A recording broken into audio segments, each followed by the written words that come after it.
I'm Chris Smith. I was Secretary of State for Culture, Media and Sport back 15 years ago, when I think we really began to put some importance into the creative industries that hadn't been there before. When we came into government in 1997, one of the things which was very clear to me was that no one anywhere in government or elsewhere knew what the extent of the contribution the creative industries made to the economy actually was.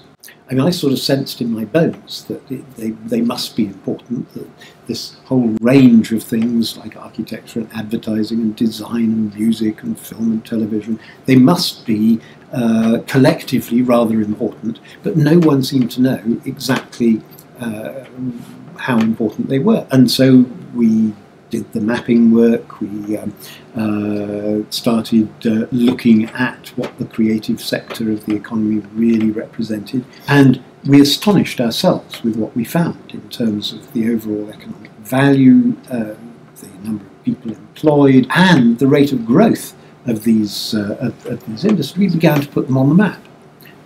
And try and persuade the rest of government, whether it was the Treasury or whether it was bits of regional government or local authorities, that these were really important drivers of economic wealth. What we also did, though, was to try and identify where the challenges for the creative sector were.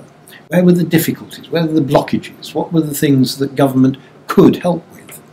And we found a number of particular issues. One was access to workshop accommodation, especially in urban areas where rents tend to be very high, and especially also because creative businesses tend to try to cluster together and can get synergies from doing it. But one of the most important things we found in terms of challenges was access to finance.